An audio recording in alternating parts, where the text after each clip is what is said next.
여러분 안녕하십니까, 누리 PD입니다. 자, 그동안 우리나라에 이제 수없이 많은 그 국방부 장관들 그리고 군사 안보 책임자들 중에요, 북한이 가장 두려워했던 인물을 하면요, 뭐 몇 명이 있겠습니다만 그 가운데 아주 어떤이 될 수도 있겠어요. 김관진 전 국방부 장관, 청와대 전 국가안보실장입니다. 그 직전의 인물 꽃꽃장수라고 아시죠? 김장수, 노무현 대통령 때 국방부 장관이었었죠. 평양을 방문한 자리에서 도연한 상태에서 김정일과 악수를 할 때 다른 어떤 인사들은 전부 고개를 그냥 폴더형으로 꺾거나 크게 과공 비례라고 할 정도로 고개를 넙죽넙죽 이렇게 숙였었는데요. 이 김장수만큼은 꼿꼿하게 그냥 손만 내밀고 악수를 했었죠. 그래서 졸지에 일시에 그냥 꼿꼿장수라고 하는 엄청난 별명을 얻었습니다.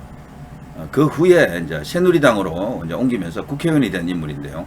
그 꼿꼿장수에 이어서 등장한 인물이 바로 이 김관진입니다.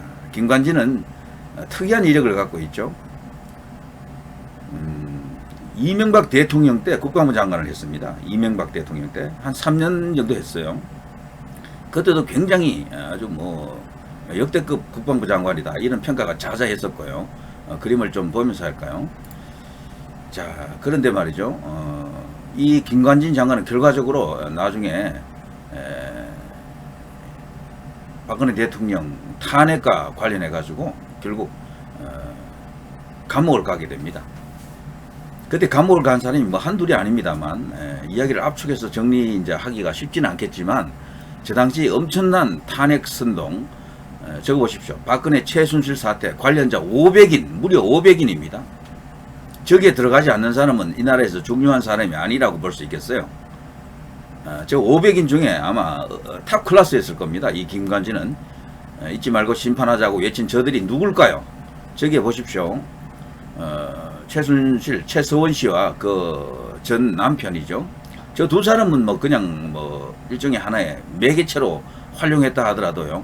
저기 이재용 삼성 회장이 왜 그렇게 순환을 겪었는지, 왜 그렇게 악랄하게 저들이 삼성 회장을, 삼성 CEO를 감옥에 집어넣으려고 했는지를 알 수 있을 겁니다. 그 오른쪽에 김기춘, 우병우, 저들이 타겟팅한 핵심 인물들이죠.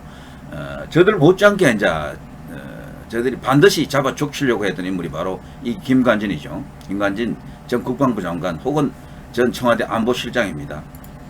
자, 이 김관진은요, 앞서 내가 말씀드린 것처럼 이명박 대통령 때 국방부 장관을 했고, 정권이 바뀌면서도, 정권이 바뀌었다기보다도 정권이 이제 박근혜 대통령 쪽으로 이제 넘어왔을 때도 국방부 장관을 역임했습니다. 정말 특이한 거죠. 보통은 대통령이 바뀌면 이 장관은 바뀌거든요. 새로 다 이렇게 이제 인사를 이제 추진하는데, 김관진 장관만큼은 그때 살아남아가지고 국방부 장관을 영입했고, 국방부 장관을 마치고는 청와대 안보실장으로 또 옵니다. 더 큰 자리로 가는 거죠. 국방부 장관을 통할하는 자리가 바로 이 청와대 안보실장입니다.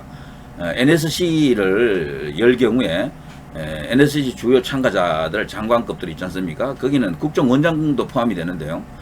그 모든 인사들을 통할하는 이제 권한이 바로 국가안보실장에게 있습니다. 그야말로 거의 이제 총리급이다. 이제 이렇게 봐도 됩니다. 안보총리로 보시면 돼요. 뭐 부총리나 총리 뭐 그 정도로 보면 되는데요. 이 김관진 전 안보실장이 이제 책임자 자리에 있을 때 북은 뭐 그냥 이 김관진을 족쳐라, 김관진을 잡아 뭐 죽여라 이런 이야기를 계속해서 지령처럼 내리고 그랬었죠. 선동 같은. 그리고 김관진을 이야기할 때 또 한 사람 바로 김기춘입니다. 당시에 이제 청와대 이제 비서실장으로 있으면서 박근혜 대통령을 이제 보좌했던 인물인데요. 저 두 사람은 어때요? 얼굴 생김새라든가 느낌도 비슷하지 않습니까? 꼬장꼬장으로 보이지 않나요? 그야말로 꼬장꼬장 그 자체입니다. 이 두 사람은. 특이한 것은요, 한 사람은 경상도, 한 사람은 전라도입니다. 박근혜 대통령은 전라도 인사들을 많이 중용을 했어요. 그 가운데 요직에 앉힌 사람들도 많이 있는데요. 그게 바로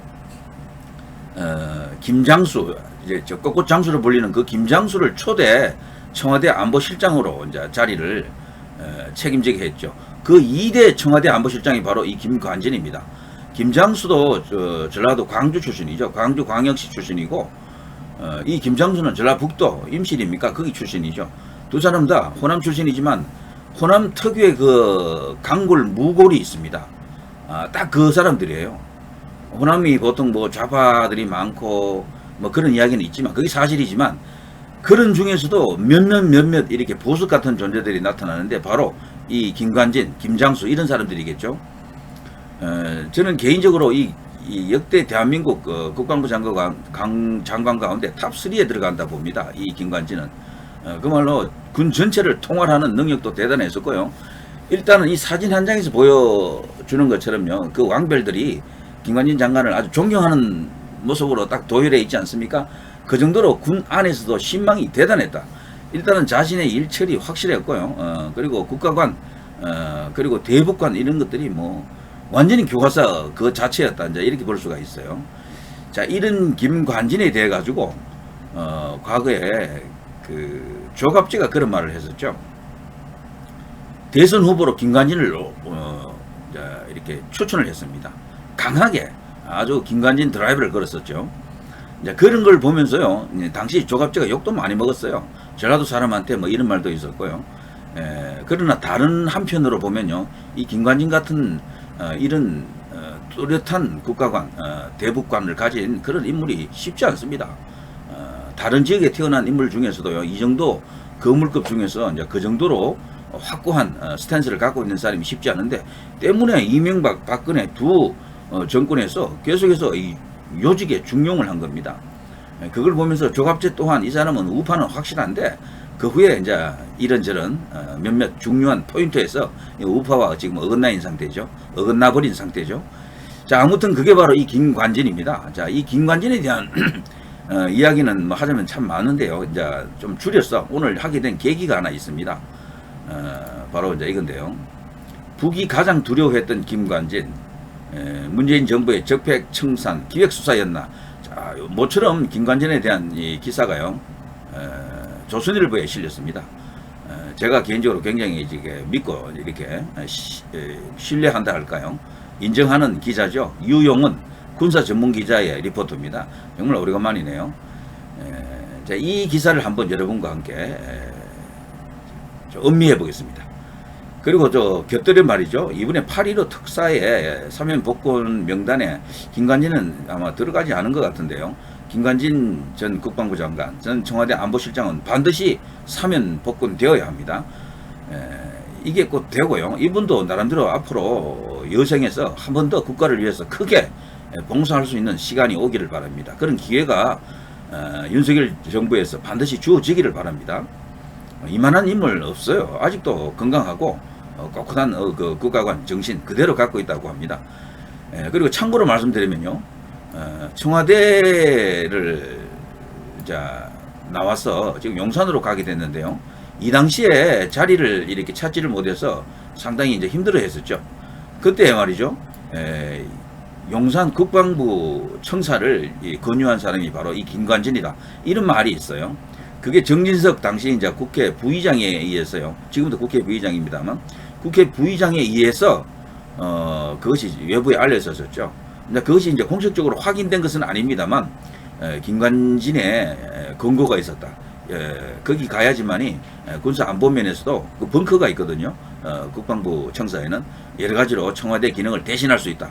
이런 이야기가 설득력 있게 먹혔다. 그런 이야기가 있죠. 자, 아무튼요, 이번에 이 김관진에 대한 모처럼의 기사 함께 좀 살펴봅니다. 자, 문재인 정부 출범 직후인 2017년 8월 9월 그 당시 청와대 국가안보실 A 행정관이라고 있습니다. 이자가요, 국군 사회부 사령부 정치 댓글 사건과 관련한 군 수사 기록을 영장도 없이 무단 열람한 뒤 김관진 전 국방부 장관이 구속됐다. 는 그 의혹이 당시 불거졌습니다. 그 당시는 문재인 정부의 적폐 청산 광풍이 이제 몰아치기 시작할 때입니다. 막 그때입니다. 문재인 정부 청와대 행정관 직권 남용 조사한 뒤에 김관진 전 국방부 장관을 이제 구속해버리고 말았죠.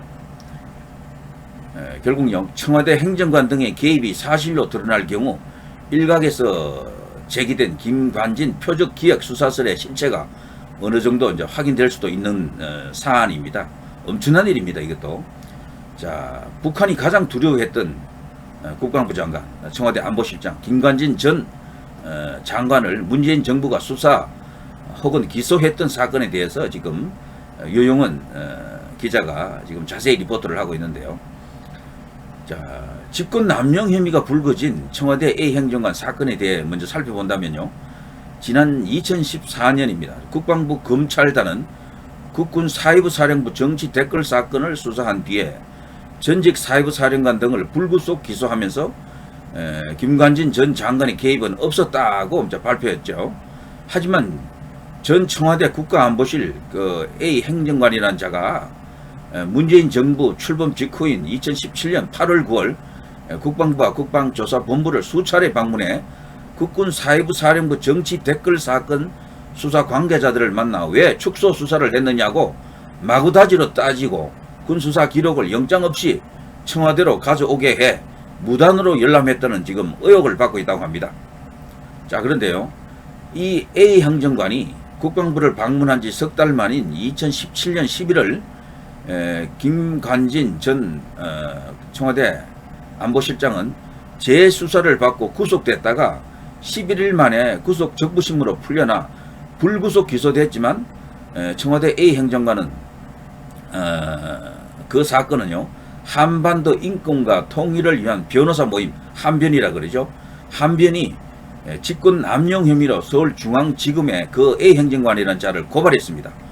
중앙지검은 이를 경찰과 군 경찰에 넘겨 수사토록 지금 하고 있다고 합니다. 그런데 말이죠, 정치 논란 군 사이버사 댓글 그게 이제 문제가 됐다는 건데요. 당시 이 댓글 자체가 정치 관여고 나름대로 이제 중립성 위반 어쩌고 저쩌고 이런 겁니다. 그런데 이 정치 논란 군 사이버사 댓글 이것이요, 실질적으로는 알아보면 선거 기간 중에는 오히려 줄었다고 합니다. 줄었다고. 이게 제가 하나 뽑아놓은 게 있는데요. 바로 이겁니다. 김관진 전 장관은 지난 2020년 10월 2심에서 징역 2년 4개월을 선고받았고요. 현재 대법원 판결을 기다리고 있습니다. 아직 끝난 게 아닙니다. 법조계 일각에서는 김 전 장관에 대한 검찰 기소 및 2심 판결 내용에 대해 문제가 있다고 지적하고 있는데요. 핵심 쟁점인 군 사이버사 댓글 중에 선거 등에 개입하기 위한 정치 댓글이 얼마나 많았는지, 그리고 정치 댓글이 있었다면 거기에 김 전 장관의 지시 등 개입이 있었느냐 하는 것을 지금 보고 있는데요. 검찰과 재판부가 18개월간 총 75만 건의 군 사이버사, 사이버사니까 기본적으로 사이버 활동을 하는 겁니다. 군 사이버사 댓글 중 정치 중립 위반으로 지목한 것은 총 8,862건이라고 하는데요. 진짜 몇 건 안 되는 겁니다. 이 열심히 댓글 쓰는 사람들은요, 하루에도 이게 제한만 걸지 않으면 뭐 100건, 200건 금방입니다. 며칠만 해도 이게 몇천 건 나와요. 그냥 한 사람이 해도. 이 8,862건은 드루킹이 했던 약 1억 건 정도 되죠. 그거하고 비교하면 이 게임이 안 되는 겁니다. 자, 이 댓글들을 클라우드 기법, 통신망 관리 기법 일종인데요. 이 클라우드 기법과 빅데이터 기법을 활용해 분석한 결과 2012년 4.11 총선과 12월 대선 전후에 각각 3개월 동안은 사이버사 부대원들에 의한 댓글이 오히려 거의 없다시피 크게 감소한 것으로 나타났다고 합니다. 야, 놀라운 일이죠, 이게. 자, 이런 걸 보더라도 두 차례 부대원들의 댓글이 급증한 기간이 있었는데요. 선거와는 무관하고 당시 모 국방장관 후보자 관련 내용 2,500여 건 등이었다고 합니다. 그러니까 완전히 날조 조작이었을 가능성이 크다. 이제 이렇게 보는 거죠. 자, 군의 속성을 잘 아는 어떤 관계자, 국방장관이 실제로 정치 댓글을 지시했다면 군 명령체계 특성상 300여 명의 요원이 하루 100개 이상씩 해당 기간 중 수만 개의 댓글을 달았어야 하지 않겠느냐. 제가 말한 바로 그겁니다. 댓글 100개 다는 것은 아주 쉽습니다. 간단해요. 그런데 8,800개는 아무것도 아니죠. 군 사이버사가 고작 8,800개, 그것도 그 내용 중에는 주로 국방장관 후보자 관련 내용이 2,500개나 있다 그러면요, 실질적으로 몇 개 되지도 않는다는 거예요. 그걸 갖고 이 일국의 안보 수장을 그냥 반역자처럼 만들어서 이 감옥에 집어넣어 버린 겁니다. 정말 엄청난 짓을 저들이 자행했다, 이제 이렇게 볼 수가 있겠죠. 자, 두 번째는 이런 또 문제가 있습니다. 민간인이죠. 김관진 장관은 국방부 장관, 뭐 안보실장 이런 상태에서는 이게 민간인이에요. 민간인인 김관진 전 장관에게 군형법을 이제 적용했다는 겁니다. 군형법이라는 게 굉장히 빠르잖아요, 이게요.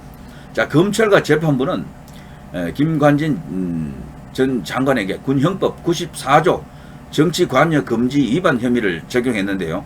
이는 적절치 않다는 것입니다. 논리적으로도 그렇고요. 법리적으로도 맞지 않습니다. 기본적으로 군형법 제1조 1항과 2항에는 적용 대상자가 명확히 적시되어 있습니다.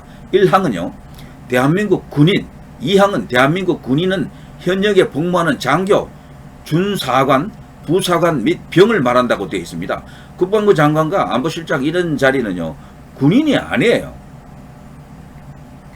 그래서 국방부 장관은 군복을 잘 입지 않고 양복을 입지 않습니까?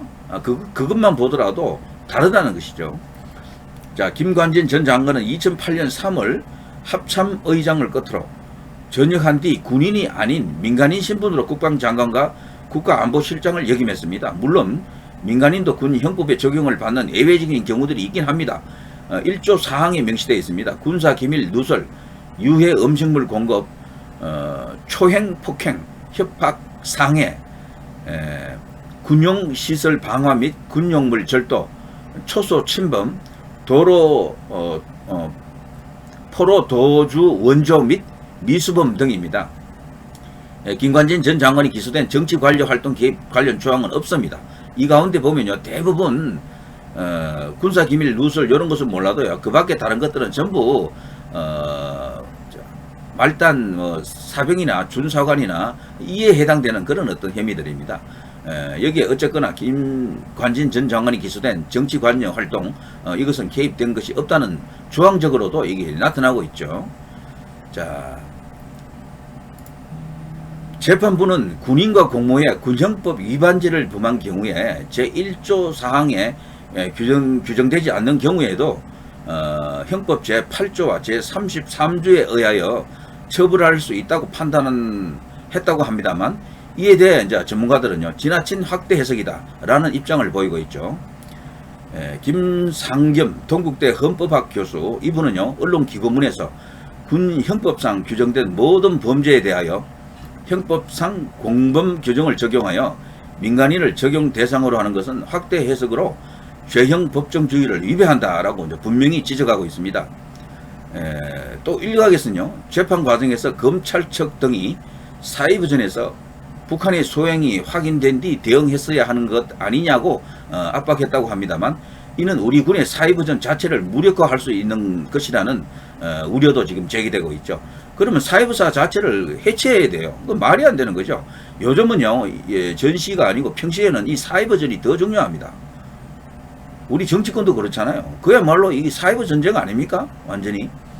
자, 그렇기 때문에 이 북도 말이죠. 중국도 그렇고 엄청난 사이버전을 지금 수행하고 있고요. 거기 사이버 관련 인력도 엄청나게 많은 것으로 알려지고 있습니다. 우리는 그에 아직 미치지 못하는 수준이라는 그런 지적도 있고요. 자, 아무튼요, 김관진 전 장관은 이제 대법원 확정 판결을 앞두고 있습니다. 지난 2020년 10월 2심 판결 이후에 1년 10개월이 다 되도록 판결이 미뤄지고 있는 상태.